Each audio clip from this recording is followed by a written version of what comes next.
ॐ नमः सिद्धेभ्यः। ॐ नमः सिद्धेभ्यः। ॐ नमः सिद्धेभ्यः। ॐ शुद्धात्मने नमः। नमो अरिहन्ताणं नमो सिद्धाणं नमो आयर्याणं नमो वशायाणं नमो लोये सौवसाहुं बन्द उदय सत्ता सहित कर्मथान करिनष्ट नेमि चंद जयवंत जगी भये केवली स्पर्श कर्म कांड को जानिके ज्ञान कांडमय होय परस्वरूप को परिहरे शिव पद पावे सोय। जिनेंद्र भगवान की वाणी के अनुसार आचार्य श्री नेमिचंद सिद्धांत चक्रवर्ती ने गोमटसार कर्मकांड ग्रंथ की रचना की है और उसमें हम प्रकृति संबंधी विशेष चर्चा कर रहे हैं। प्रकृतियों में बंध की, उदय की और हमने सत्ता की बात देखी है। उसके नाना जीवों की अपेक्षा कहाँ कितनी प्रकृतियां है, बंध, उदय या सत्वरूप। और फिर ये भी हमने देखा था कि उदय की विच्छित्ति, बंध की विच्छित्ति, उदय की विच्छित्ति और सत्व की विच्छित्ति, उसकी भी हमने चर्चा की। अब अपना विषय चल रहा है एक जीव संबंधी। एक समय में, एक काल में कितनी प्रकृतियां बनती है उसको कहेंगे बंध स्थान। अन्य प्रकृतियों के बंध स्थान हमने देखे। अब नाम कर्म में कुछ विशेषताएं है, इसलिए नाम कर्म के बंध स्थानों के बारे में अपनी चर्चा चली। वो हमने 23, 25, 26 वगैरह बातें देखी। अब नाम कर्म के उदय के बारे में और अधिक विशेषता है। क्या विशेषता है? वो उसके अलग अलग 5 काल बताए जो क्रम से एक के बाद एक हो गए। पहले काल का नाम क्या देखा था? कारमाण काल। और दूसरा शरीर मिश्र काल। तीसरा शरीर पर्याप्ति काल। चौथा उच्छ्वास पर्याप्ति काल। और 5वां भाषा पर्याप्ति काल। देखो ये कब होगा? तो कारमाण काल कब होगा? तो विग्रह गति में होगा। दूसरा कौन सा है? शरीर मिश्र काल। वो कब से शुरू हो जाता है? विग्रह की बाद, विग्रह गति के बाद पर्याप्ति का जो पहला समय यानी शरीर धारण करने का पहला समय, वहां से लेकर शरीर पर्याप्ति पूर्ण होने के एक समय पूर्व तक, वो कौन सा है? शरीर मिश्र काल। क्योंकि वहां औदारिक मिश्र या वैक्रिक मिश्र का योग होता है, उसको कहेंगे शरीर मिश्र काल। अलग क्या नाम क्यों दिया? क्योंकि वहां विशिष्ट प्रकृतियों का उदय शुरू हो जाता है। उसके बाद शरीर पर्याप्ति काल, यहाँ पर भी कुछ अन्य विशेष प्रकृतियों का उदय शुरू होगा, तो इसका नाम है शरीर पर्याप्ति काल। कब से कब तक होता है? शरीर पर्याप्ति पूर्ण होने के समय से लेकर उच्छ्वास पर्याप्ति पूर्ण होने के एक समय पूर्व तक, उसको कहेंगे शरीर पर्याप्ति काल। यानी यहाँ जो प्रकृतियां उदय रूप हुई है वो तो चलती रहेगी। ऐसा नहीं कि आगे का काल आया तो पहले की प्रकृतियां उदय रुक जाए और दूसरी कोई अन्य प्रकृतियां उदय में आएगी, ऐसा नहीं है। तो उच्छ्वास पर्याप्ति काल में क्या होगा? वहां पर कोई अन्य उच्छ्वास नाम कर्म का उदय चालू हो जाएगा। फिर नेक्स्ट उसकी बात कौन सी हुई? काल की भाषा पर्याप्ति काल, यानी वहां स्वर नाम कर्म का उदय चालू हो जाएगा। भाषा पर्याप्ति पूर्ण होने के समय से लेकर जो उर्वरित आयु है, तो भाषा पर्याप्ति काल तो त्रसों में होगा। स्थावर में तो उच्छ्वास पर्याप्ति काल आयु के अंत तक चलेगा।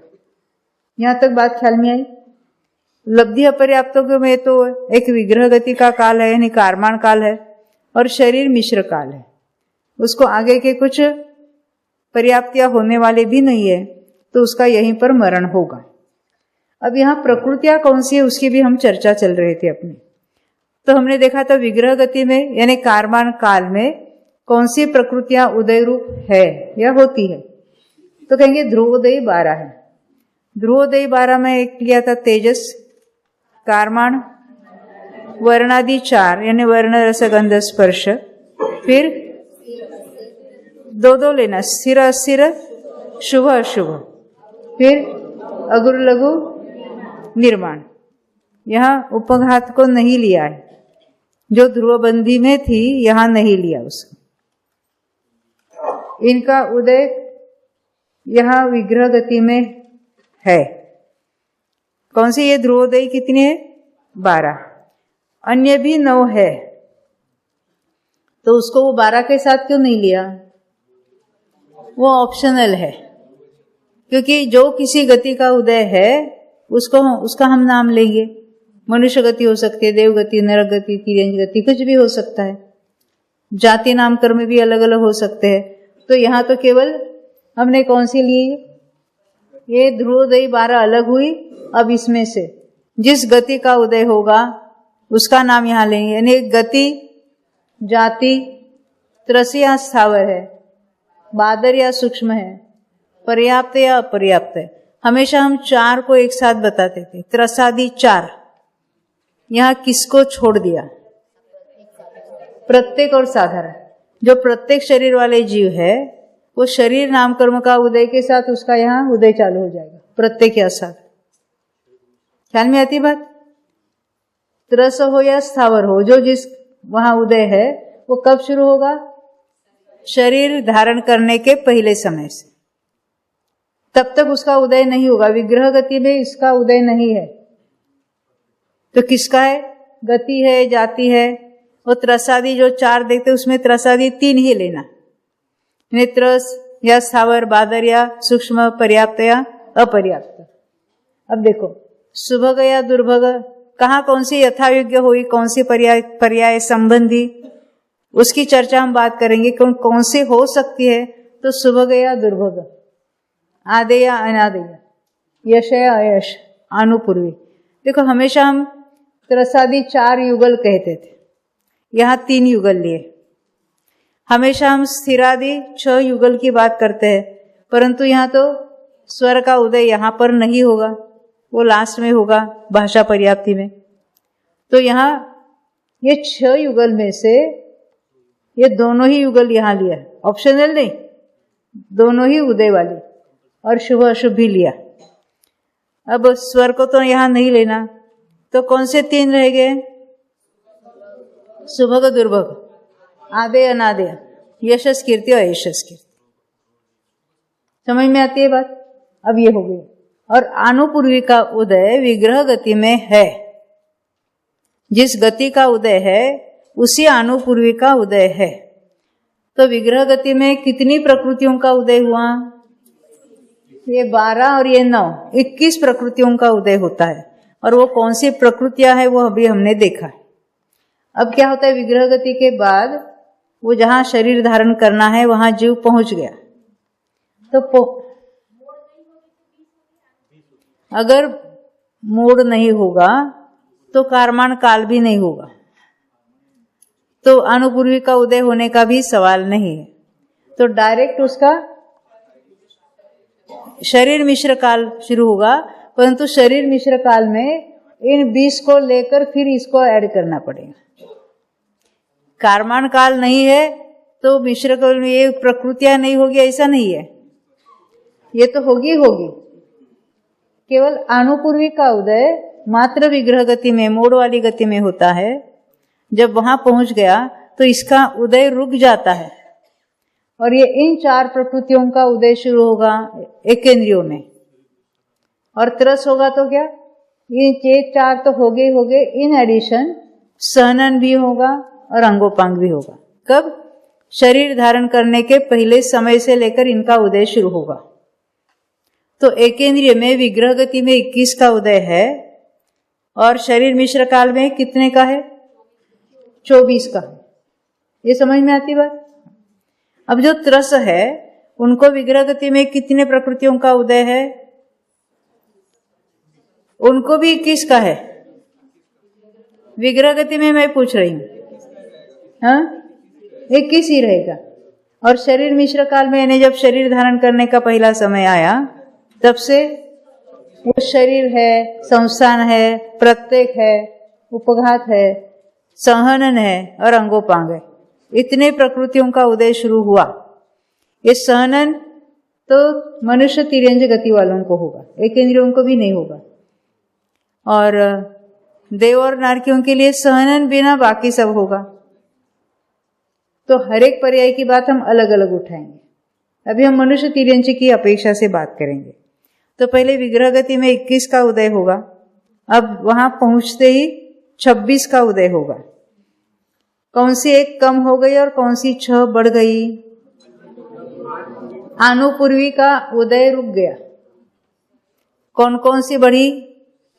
शरीर, संस्थान, प्रत्येक, क्योंकि त्रस है ना, तो प्रत्येक, और उपघात, और सहनन, और अंगोपा।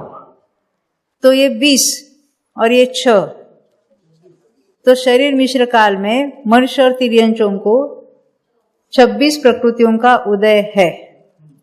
यहां तक समझ में? 2 काल समझ में आई? अब क्या प्रश्न? नहीं, अब आगे बढ़ते। देखो, देव नारकी को 25 का होगा, बिल्कुल। अभी हमने सबको नहीं लिया, आहारक शरीर वाले को भी 25 का होगा। एक एक को हम क्रम से हम एक एक बात करेंगे, क्योंकि सबकी बात करेंगे तो कंफ्यूजन ज्यादा हो जाएगा। अब यहाँ आते हैं तीसरा काल। तीसरे काल का नाम क्या है? शरीर पर्याप्ति पूरी हुई, वहां से शरीर पर्याप्ति काल शुरू हुआ। तो शरीर पर्याप्ति पूरी होते ही और कुछ कर्मों का उदय शुरू होगा जो अभी तक उदय रूप नहीं थी। ऐसे यहाँ पर तीसरा काल है शरीर पर्याप्ति काल, उसमें परघात विहाय गति। ये परघात किस में होगा? एकेंद्रिय में होगा कि त्रस में होगा? दोनों में होगा। तो एकेंद्रिय में क्या होगा? यहाँ तो स्थावर में 1 2 3 4, इसको निकालकर इसको रखा तो 24 का स्थान था। तो एकेंद्रिय 24 में से परघात के उदय से 25 के स्थान में आ जाएंगे। और यदि एकेंद्रियों को आतप या उद्योत होगा तो परघात प्लस आतप या उद्योत कितने हो जाएंगे? 24 और 2 26 हो जाएंगे। यानी 24 में से या तो 25 पर आ जाएगा या 26 पर आ जाएगा। यहां तक बात ख्याल में? त्रस की बात यानी स्थावर की बात करेंगे। अब त्रस जी होगा तो क्या होगा? हमने देखा था यहां उसके 6 मिले थे। एक यहां तो अनुपूर्वी निकालो 20 है, और ये 4 और ये 2 6 यहां आकर मिले थे मनुष्य और तिर्यंचों के लिए। तो 26 का स्थान था। कब? शरीर मिश्र काल में। शरीर पर्याप्ति पूरी होते ही परघात का और विहाय गति का उदय चालू होगा। तो 26 में से कितने हो गए? 28 हो गए। और यदि वो तिर्यंच होगा तो उद्योत का भी उदय यहां शुरू हो सकता है। त्रस है ना वो, तो वहां कितने का हो जाएगा? 26 और 3 हो जाएगी, 29 का उदय होगा। अब जब उच्छ्वास पर्याप्ति काल पूर्ण होता है, यानी उच्छ्वास पर्याप्ति पूर्ण होती है, उच्छ्वास नाम कर्म का उदय यहां शुरू होगा और एक बढ़ गई। और फिर जब भाषा पर्याप्ति काल में स्वर नाम कर्म का उदय भी शुरू होगा। तो टोटल कितनी हुई? देखो, ये टोटल हमको काउंट करने के लिए भी कौन सी प्रकृतियां, इतना पहले ध्यान में रखो।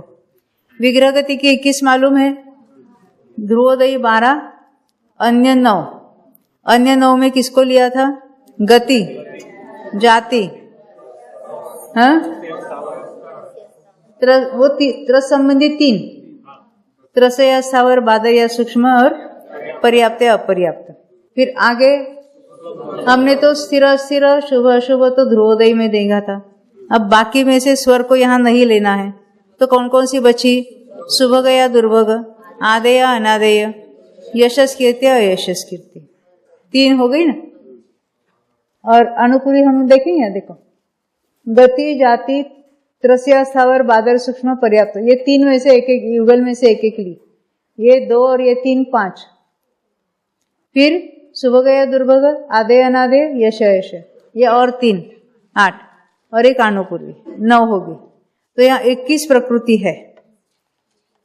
वहां पहुंचते ही कौन से प्रकृतियों का उदय शुरू होता है? शरीर, संस्थान, प्रत्येक या साधारण जो कुछ है और उपघात, ये स्थावर की बात है। और त्रस होगा तो शरीर, संस्थान, प्रत्येक, उपघात और सहनन और अंगोपांग। सहनन तो मनुष्य तिर्यंश में होगा त्रस में, और अंगोपांग तो देव हो या मनुष्य हो सबको होगा। तीसरा काल है बताए ना, तीसरे काल में, ये तो दूसरे काल की बात थी। तीसरा काल यानी शरीर पर्याप्ति पूर्ण होते ही परघात और विहाय गति का उदय चालू होगा।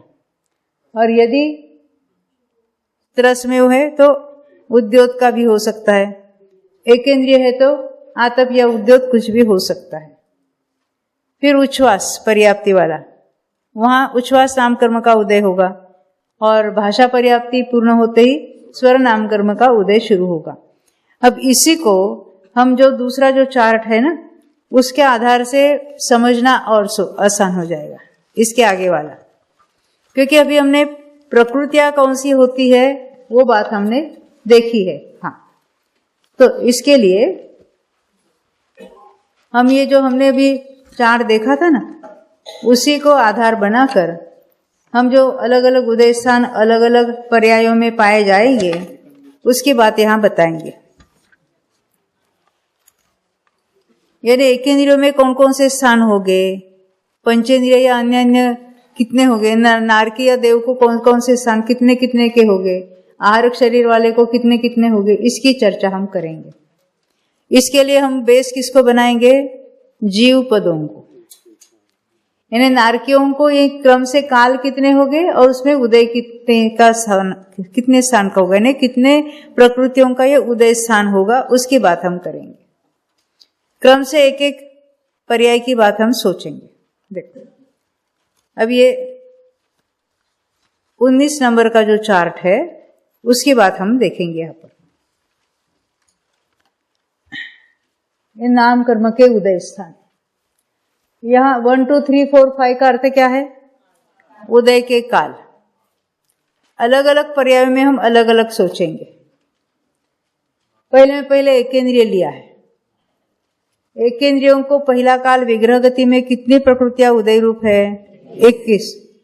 तो 21 में हमने किसकी को देखा था याद है ना? 9 तो 12 तो ध्रुवोदयी थी, फिर गति थी, जाति थी, त्रस, बादर, पर्याप्ति, युगल बेसे जो है हमने देखा था।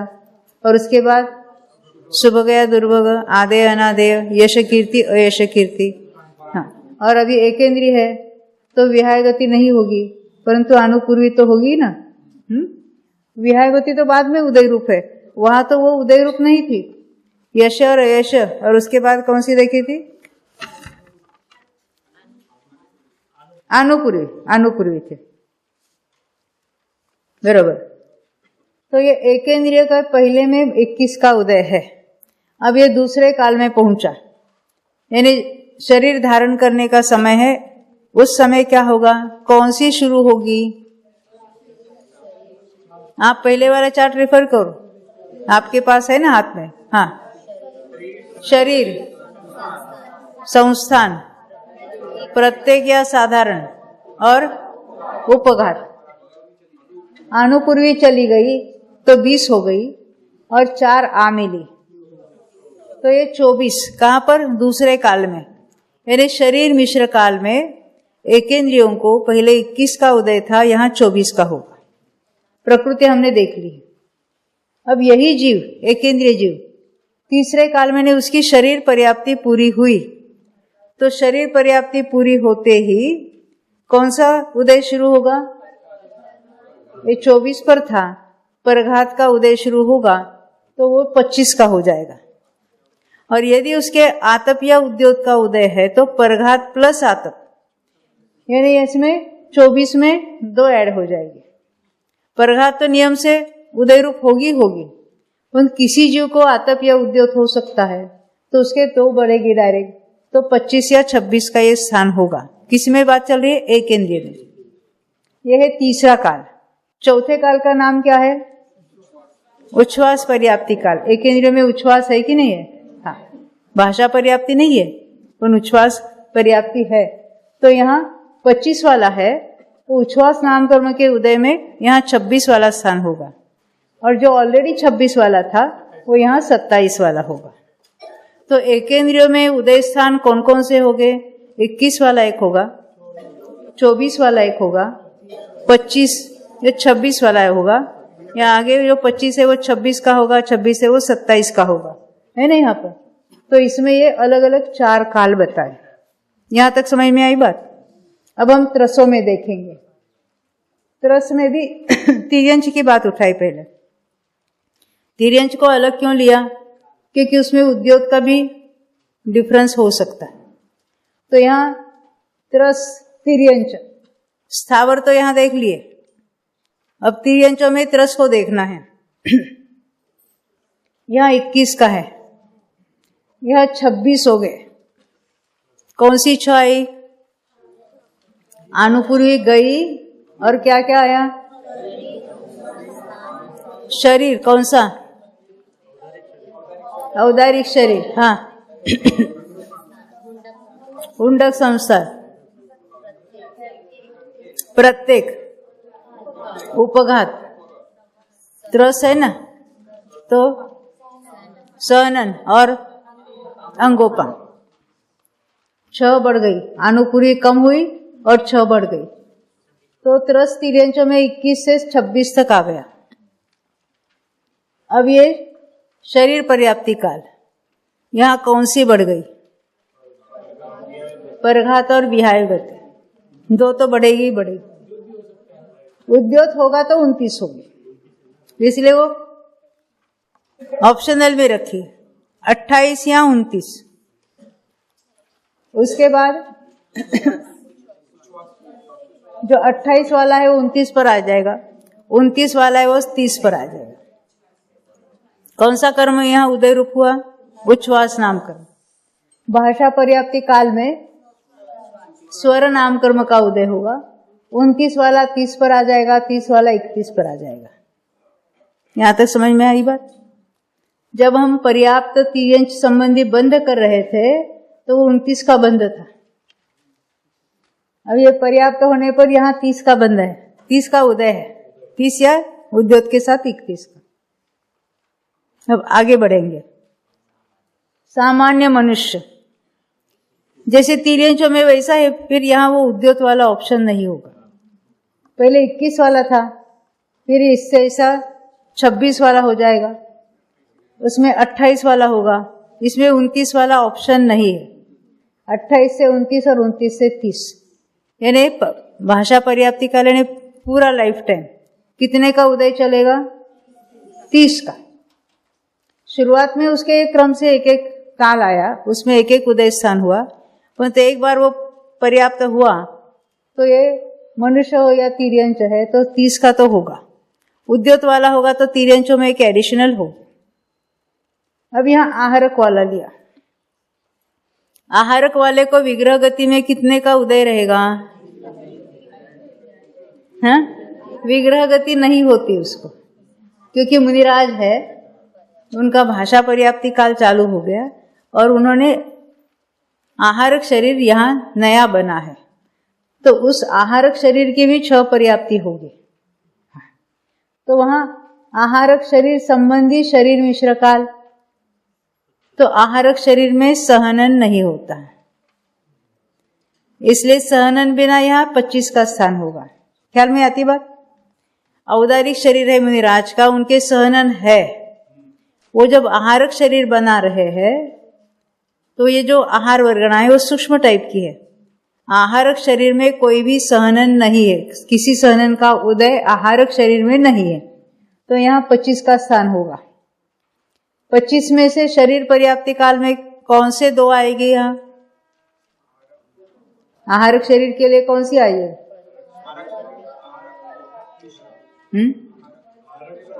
ये आहारक मिश्र यहाँ हो गया 25 वाला। ये शरीर पर्याप्ति पूरी हुई है, अंगोपांग पहले ही शुरू हुआ था। 25 में कौन से दो बढ़े? परघात और प्रशस्त विहाय गति। आहारक शरीर है ना, प्रशस्त विहाय गति। तो यहाँ 25 वाला 27 पर आ गया। यहाँ उच्छ्वास का उदय हुआ और यहाँ स्वर का उदय हुआ।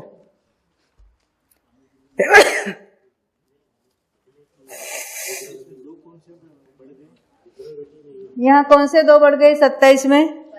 परघात और प्रशस्त विहाय गति, क्योंकि हम आहारक की बात कर रहे हैं इसलिए। ये कुछ समझ में आती बात?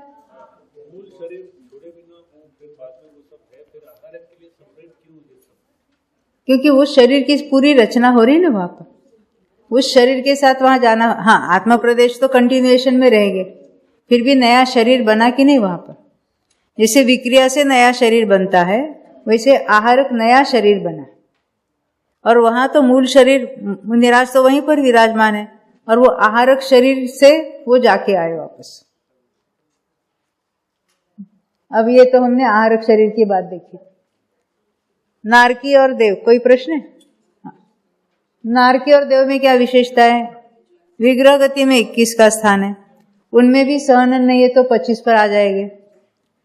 आहारक की जैसे उनका है, केवल आहारक में विग्रह गति वाला कारमान काल नहीं है और देवनारकी में है। तो देवनारकी के लिए 21 का है, फिर 25 का, फिर परघात विहाय गति मिलेगी तो 27 का, उच्छ्वास मिलेगा तो 28 का, और स्वर नामकर्म होगा तो 29 का।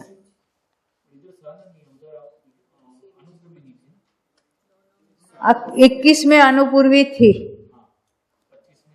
25 में सब जगह हमने अनुपूर्वी को माइनस करके एक इंद्रिय के लिए 4 मिलाए थे और ये मनुष्य तिर्यंच के लिए 6 मिलाए थे। आहारक के लिए कारमान काल ही नहीं है, अनुपूर्वी नहीं का सवाल ही नहीं है। अनुपूर्वी का उदय मात्र विग्रह गति में होता है, मूड वाली गति। आहार के लिए वो कोई बात ही नहीं है, वो तो डायरेक्ट उन्होंने नया शरीर बनाया है, वहां अनुपूर्वी के उदय का कोई चांस ही नहीं है। ख्याल में आती बात?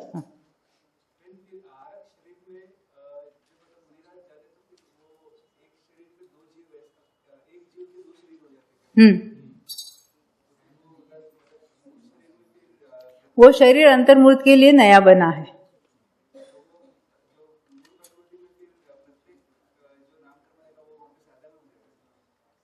क्या कहते?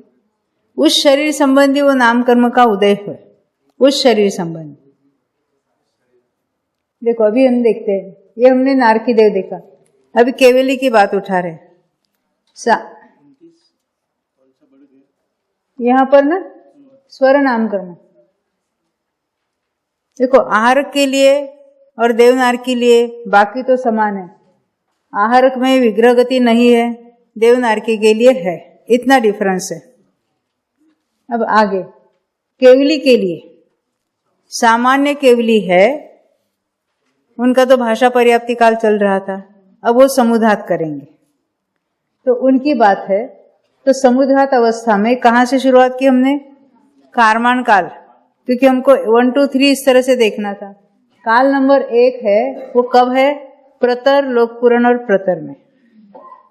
तब अनुपूर्वी का उदय है क्या? नहीं है, तो वहां 20 ही लिए।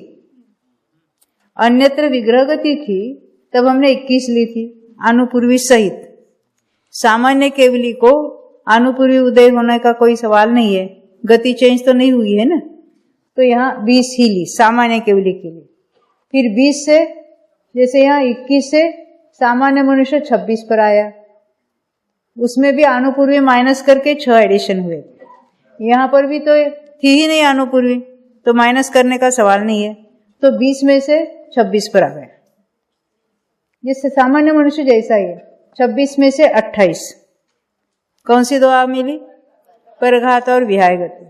28 में से उच्छ्वास का उदय होने पर 29 और स्वर नाम कर्म का उदय होने पर 30। ये सामान्य केवली की बात है। अब यहाँ कहते तीर्थंकर केवली ने समुद्घात किया, तो वहां प्रतर, लोकपुरण, प्रतर अवस्था में भी तीर्थंकर प्रकृति का उदय है कि मिट गया है? तो यहाँ 21 का स्थान होगा। यहाँ 20 थे कि नहीं? अनुपूर्वी बिना 20 थे। अब यहाँ पर भी अनुपूर्वी नहीं है, तीर्थंकर प्रकृति का उदय है, तो 21 हो गई। तीर्थंकर के लिए तीर्थंकर प्रकृति एडिशन हो गई, इसलिए सामान्य केवली के साथ कंपेयर करेंगे तो सर्वत्र एक प्रकृति अधिक है। वहां 20 से 26 हुई थी, यहाँ 21 से 27 हो जाएगी। आसान है ना, उसमें तीर्थंकर प्रकृति सर्वत्र ले लेना है। फिर यहाँ 28 थी, यहाँ 29 है, यहाँ 29 थी, यहाँ 30 है, तो तीर्थंकरों का जी जो यहाँ वो 30 वाला है, यहाँ 31 है। तीर्थंकर प्रकृति का उदय सर्वत्र हमने ऐड कर दिया, एक एक्स्ट्रा हो गई। सामान्य केवली की अपेक्षा तीर्थंकरों के तीर्थंकर प्रकृति का उदय है, क्योंकि एक केवली की बात चल रही है, ऑलरेडी वो तीर्थंकर है, 13वें गुणस्थान में है, उनकी चर्चा चल रही।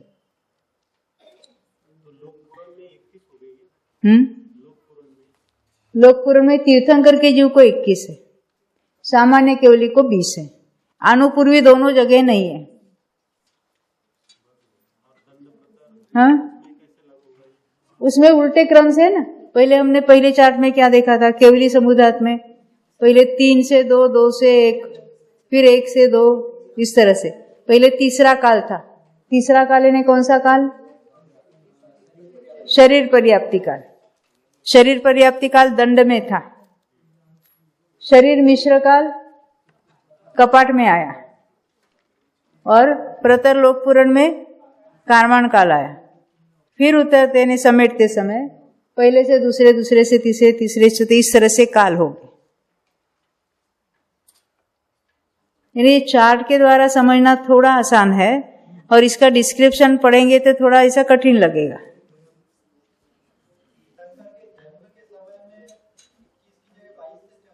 हाँ देखो, तीर्थंकर के जन्म के समय में हम लगाएंगे। कोई जीव स्वर्ग से मरकर देव था, तीर्थंकर प्रकृति बांधने वाला था, विग्रह गति से अब मां के पेट में आने वाला है, तो उसके कितने का उदय होगा विग्रह गति में? तीर्थंकर प्रकृति का उदय है।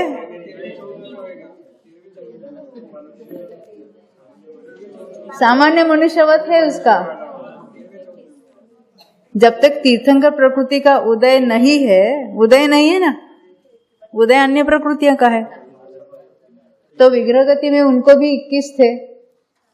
वहां शरीर धारण करने के समय में 26 हो गए, फिर क्रम से 28, 29 और 30 हो गए।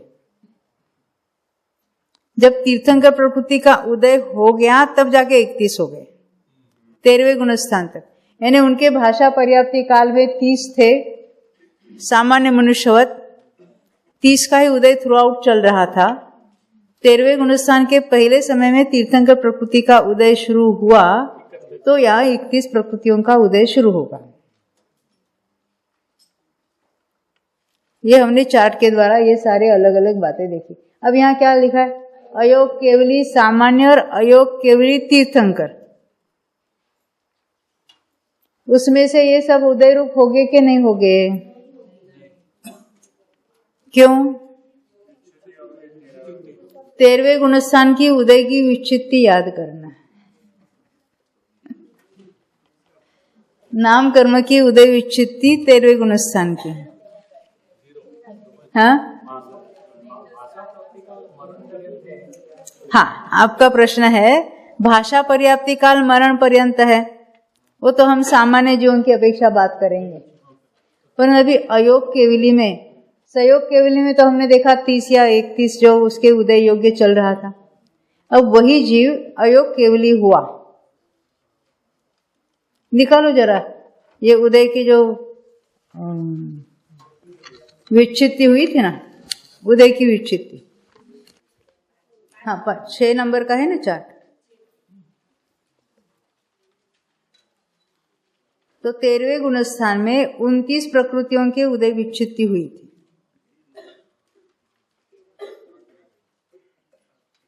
हाँ, पेज नंबर देखेंगे हम यहाँ पर। उदय विच्छित्ति निकालना, 1 मिनट मैं बताती हूँ आपको, पेज नंबर बताती हूँ।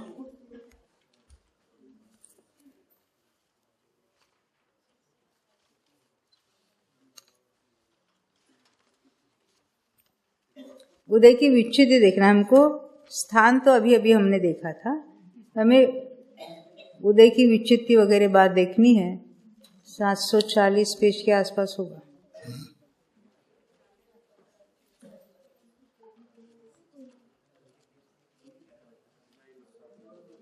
नाम कर्म के देखना है ना हमको।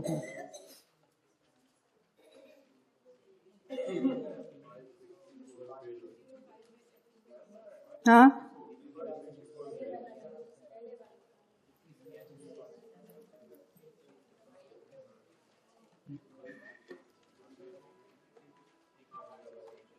हाँ, अयोग केवली के उदय की विच्छित्ति देखो।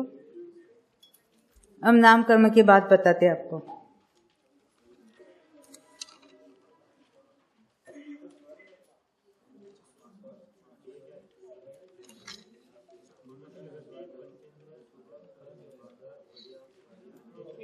देखो, देवगति उदय की विच्छित्ति नहीं, वो सत्ता की विच्छित्ति हो गई वहां पर।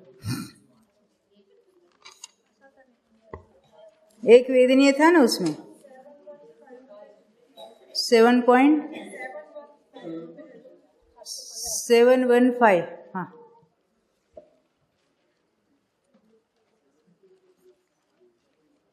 हाँ,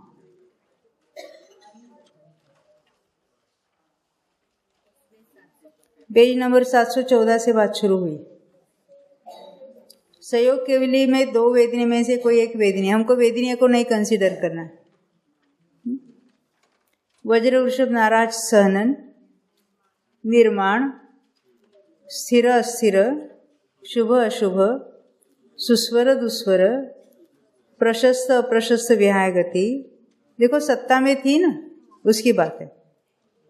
औदारिक शरीर अंगोपांग, तेजस शरीर कारमान शरीर, 6 संस्थान, वर्णादि 4, अगुर लघु उपघात परघात उच्छ्वास, ये 4 प्रत्येक शरीर, इन 30 प्रकृतियों के उदय विच्छित्ति हुई। जब हम उदय विच्छित्ति कहते तो नाना जीवों की अपेक्षा बात है। एक जीव के तो इस सब नहीं होगी ना, तो एक जीव की अपेक्षा बात करेंगे तो उसमें से वज्र वृषभ नाराज सहनन का तो उदय था, निर्माण भी था, स्थिर अस्थिर धोदय थी, शुभ अशुभ।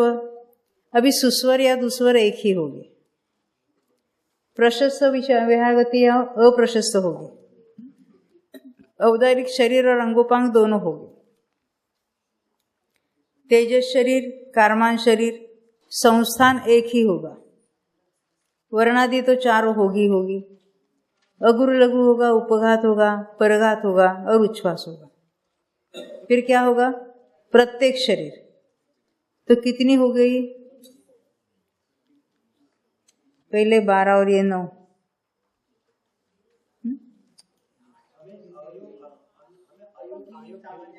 हाँ, अयोग सामान्य की, वहां तीर्थंकर को तो नहीं लेना है और उसका उदय भी मिटता नहीं है, सहयोगी हो या अयोगी हो। तो ये देखो, हमने क्या देखा था, सामान्य केवली है 30 थे, अब 8 रह गए। कितने चले गए उदय रूप? 22, ये कहना चाहिए। और तीर्थंकर को 31 थी और यहाँ पर भी तीर्थंकर है ही, तो वो कितनी हो गई? 22। 9 हो गई, 31 से 9 हो गया, यानी वहां पर भाई 22 प्रकृतियां। जो अभी हमने पढ़ी थी वो तो नाना जीवों की अपेक्षा विच्छित्ति कही थी, उसमें तो हमने ये बात देखी थी, कौन सी? सुस्वर होगा या दुस्वर होगा, प्रशस्त विहायगति या अप्रशस्त होगी। तो वो ऑप्शन नहीं लेना, एक ही किस कौन सी लेना, एक जीव की अपेक्षा या तो प्रशस्त होगी या अप्रशस्त, उनको वहां लेना। तो क्या कहते? 8 जोर से।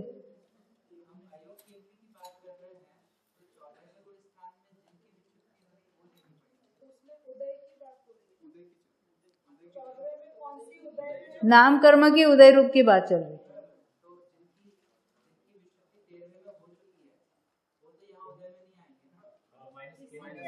8 उदय रूप है, 22 की उदय विच्छित्ति हुई, 8 का उदय रह गया, एक जीव की अपेक्षा कितनी चली गई? 22 चली गई। जो उदय रूप थी, हमने क्या देखा था? सामान्य केवली को उदय रूप 30 थी और 30 में से वो उदय रूप 8 आ गई, तो कितनी चली गई? 22।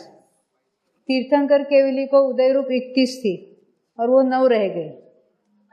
ये मात्र नाम कर्म की बात है। एक वेदिनी का उदय होगा, मनुष्यायु का उदय होगा, है ना? ये वो गति वगैरह, त्रस बादर, ये सब उदय है वहां पर। टोटल हमने देखी थी, वहां सत्ता कितने की थी? सत्ता ने उदय रूप कितनी थी टोटल? अब यहाँ 9 वाला है, तो 9 में और किस किस का उदय था? ये तो 9 तो नाम कर्म की हुई। वेदनीय, आयु, हाँ, गोत्र कितने हुई? 9 3 12, 13 है, क्योंकि गत्यानुपूर्वी पड़ी है सत्ता में। उदय रूप तो नहीं थी ना वो, इस तरह। हाँ, अभी और कुछ प्रश्न है तो हम आगे बढ़ेंगे। हाँ,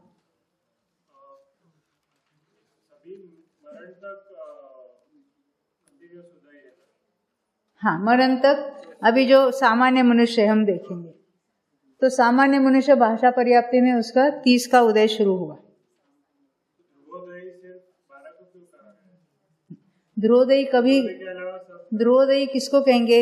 चारों ही गतियों में उदय रूप है और अनादि से उदय रूप है। विग्रह गति में भी उसका उदय नहीं रुका है। वो जो मरकर देव में जावे, नरक में जावे, कहीं पर भी जावे, एकेंद्री में जावे, त्रस में जावे। कौन सी वो ध्रुव रूप देखी थी, याद है क्या कि भूल गए? तेजस है, कारमान है, स्थिर अस्थिर, शुभ अशुभ, फिर अगुरु लघु और निर्माण और वर्णादिचार। 12 ध्रुवोदयी है। कहीं पर भी आप चले जाओ, ये तो ध्रुवोदयी यानी ये कारमान काल हो, शरीर पर्याप्ति हो, कहीं कोई भी काल हो, इनका उदय तो चल ही रहा है। कब तक चलेगा? जब तक उदय की विच्छित्ति नहीं होती है तब तक चलेगा। और इनकी उदय की विच्छित्ति हमने 13वें में देखी थी। हाँ, हमने देखा कि ध्रुव उदय के अंदर स्थिर अस्थिर दोनों का उदय रहेगा। हाँ, और शुभ अशुभ में से भी दोनों का उदय होता है। अभी प्रश्न ये है कि जैसे कि त्रस स्थावर अन्य है, त्रस स्थावर में से किसी एक का मरण तक जिसका होगा, जिसका वही हाँ, उसी का उदय। साधन सूक्ष्म और पर्याप्त पर्याप्त, इसके अंदर मरण तक मतलब जो भी होगा उसका उदय रहेगा। लेकिन ये शुभक दुर्भग आदि अनादि और यश यश यश, इन दोनों में किसका ये बदलता रहेगा उदय कि एक ही रहेगा? नहीं, उस अभी एकेंद्रिय वगैरह है ना, उसमें वो दुर्भोग का ही उदय रहता है, अनादेय का ही होगा। इस तरह से किसी को यश कीर्ति का होगा, किसी को यश का होगा। शुभक दुर्भग और अनादि अनादि में वो तो वही जो है वही चलेगा। हाँ, यश अपयश में उदय के चेंज होने का कहीं खास मुझे बराबर याद नहीं है, पढ़ने में आया है, परंतु उसके भंग में अगर उदय चेंज होता होगा, अलग अलग जीवों की अपेक्षा भंग होगी, पर एक जीव की अपेक्षा एक ही कुछ बताया उन्होंने, या तो प्रशस्त या अप्रशस्त जो होगा।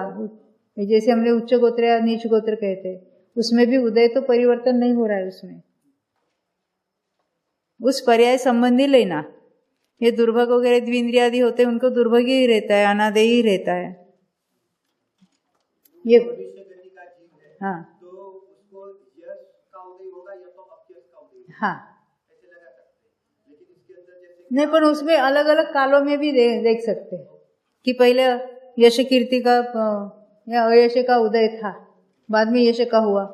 क्योंकि हमने देखा था उदय की भी विच्छित्ति कहाँ देखी थी? चौथे में देखी थी। तो बाद में उसी जीव को हो सकता है ऊपर के गुण स्थानों में गया है, ये हो सकता है।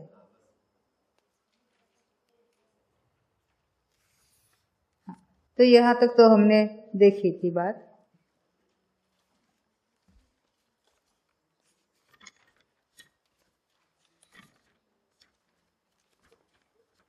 ये बंद स्थान हो गए, उदय स्थान हो गए। अभी हमको नाम कर्म की बात आगे बढ़ानी है तो उसके सत्व स्थानों की बात हम करेंगे।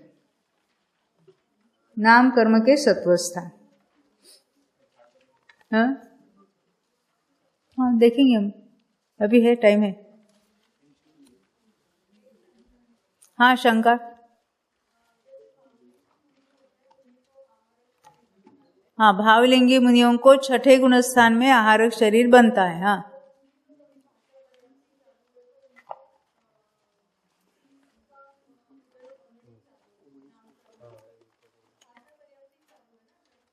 हाँ पहले शरीर ये यानी सामान्य जो मुनि थे तो उनकी भाषा पर्याप्ति का काल चल रहा था।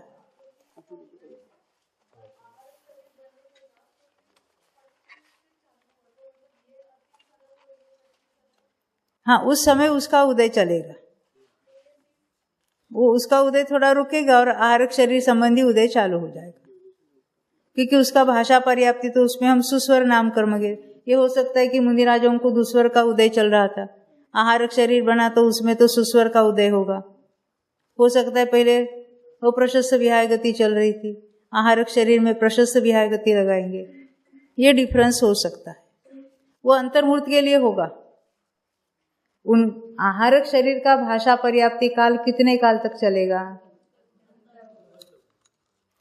आहारक शरीर ही अंतर्मूर्त के लिए बनता है, तो उसका वो काल भी अंतर्मूर्त का होगा, उससे ज्यादा नहीं होगा। जैसे किसी की आवाज अच्छी है उस समय सुस्वर नाम करना पड़ता है, अभी उसका गला बैठ गया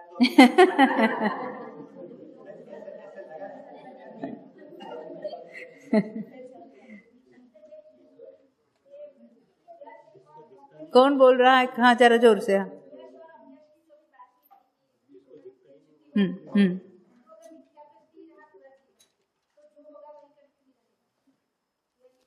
नॉट नेसेसरी, क्योंकि यश और अपयश तो हम देखते हैं ना, और वो भी हम उसकी यश अपयश किसको कहेंगे? मेरा एक प्रश्न है। हनुमान जी, उनको यशस कीर्ति का उदय चालू है कि अयशस कीर्ति का? मोक्ष गए। तो अभी जो लोगों की मान्यता है वो तो कामदेव थे, वो वानर तो उनके ध्वजा का चिन्ह था, फिर लोगों ने हल्के उनको वानर ही मानने लगा। नहीं समझे आप? जैसे ये कार्टून तो आप देखते ना, व्यंग चित्र जिसको कहेंगे, न्यूज़पेपर में छप के आते, तो शिवसेना के बदले वो वाघ लिखते हैं, या वो लंकेन वो टाइगर के लिए वो उसको बताने के लिए टाइगर का चित्र करते। तो क्या शिवसेना वाले वाघ के पर्याय में थे? उनकी जो कोई चिन्ह बनाया था तो वो कार्टून में या व्यंग चित्र में उसी को उस तरह से प्रस्तुत किया।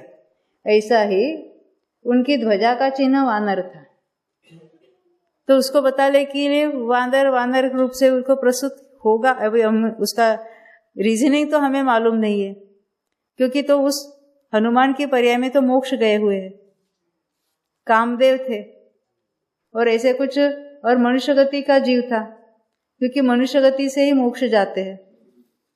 समझ में आती है ना? यानी हाँ विद्याधर थे, कामदेव थे, उसी पर्याय में मोक्ष गए हैं। फिर भी उस संबंधी जो कुछ भ्रमणा चली वो चली, तो उसमें तो उनके कुछ अपयश का या किसी का उदय नहीं कहेंगे हम। तो हम जिसको मानते हैं इसके अपयश का उदय चल रहा है, उसके बहुत यश, वो तो सामान्य कथन। ये लोगों की उस संबंधी भ्रमणा है।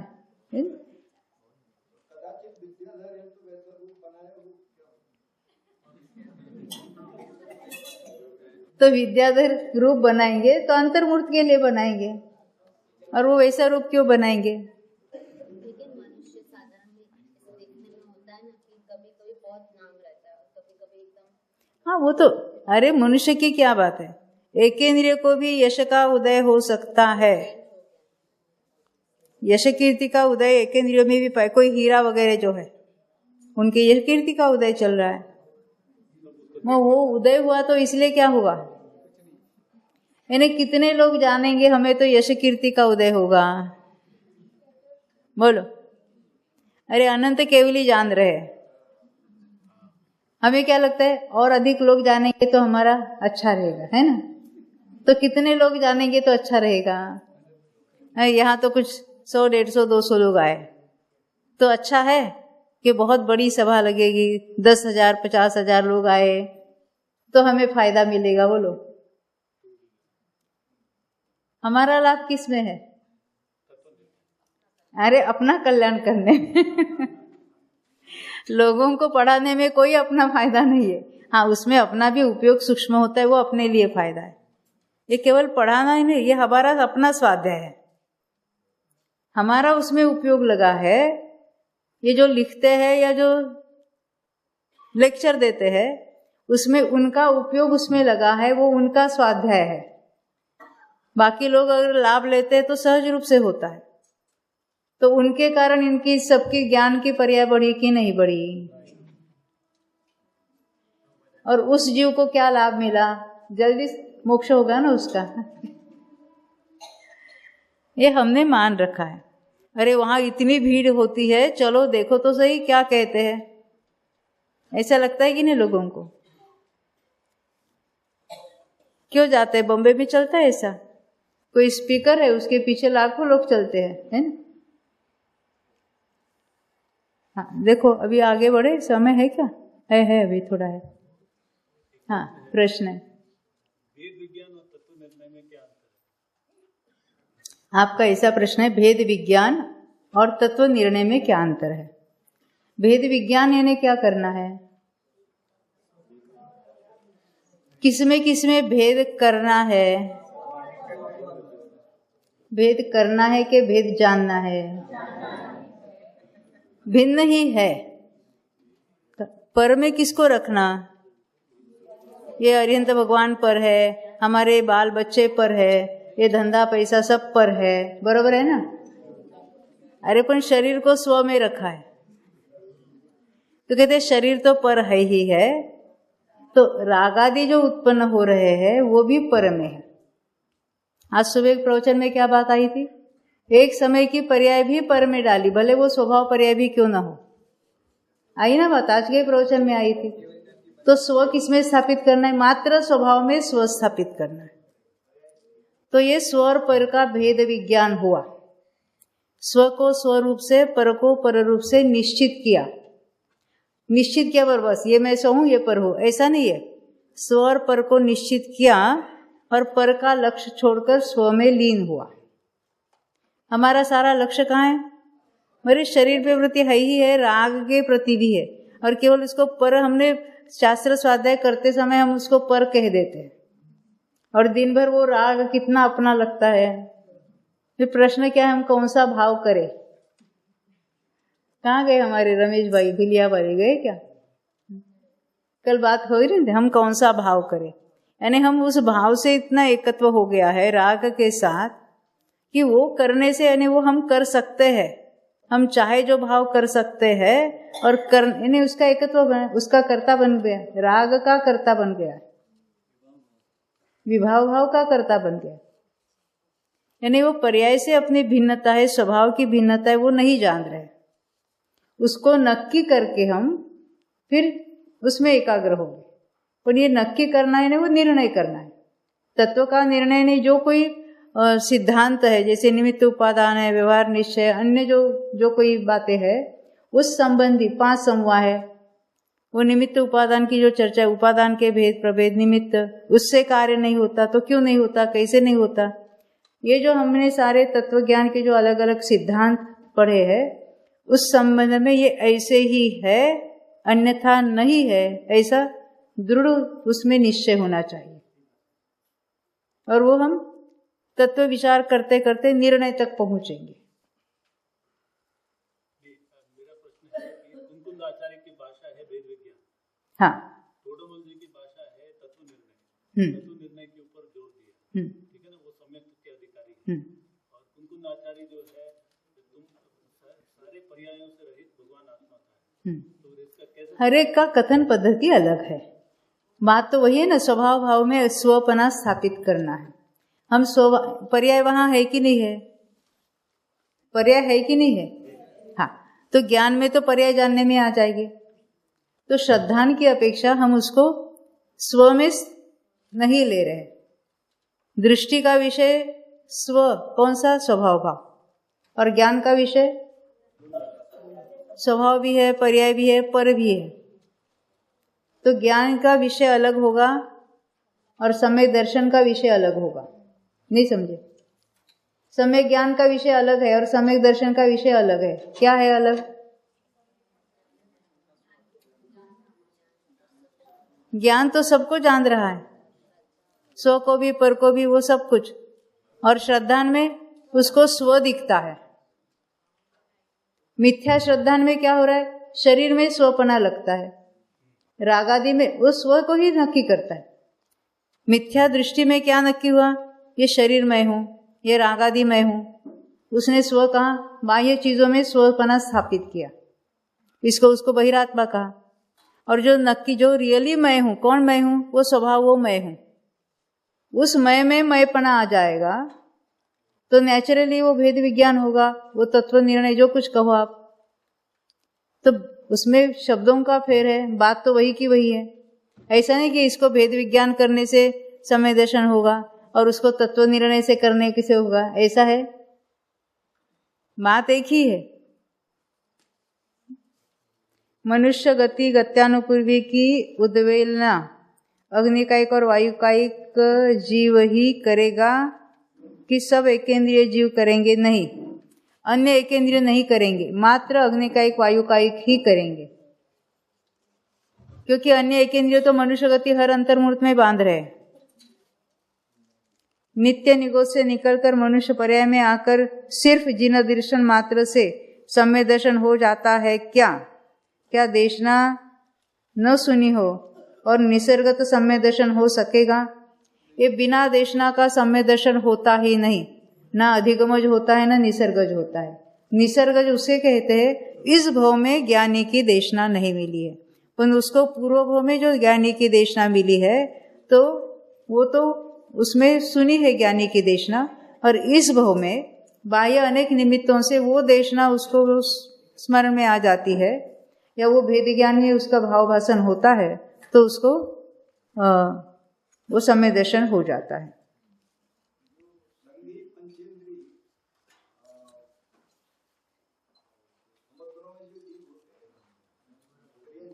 क्या क्या? सम्मूर्छन, हाँ। संगी पंचेंद्रिय पर्याप्त, हाँ। क्या होता है? सम्यक तो होता है ना सम्मूर्छन, वो तो सादी मिथ्या दृष्टि है। उनको क्षोभम सम्यक तो हो सकता है, प्रथमोपशम सम्यक तो नहीं होता। सम्मूर्छन जो जीव है ना, वो मत्स्य वगैरह बताए है, तो वो सादी मिथ्या दृष्टि है, तो उनको क्षोभम सम्यक तो हो सकता है। प्रथमोपशम सम्यक तो में गर्भज की कंडीशन है मनुष्य तिर्यंश के लिए। अभी हम यही रुकते हैं, बाकी की चर्चा हम कल सुबह करेंगे। बोलो 2400 भगवान की जय हो।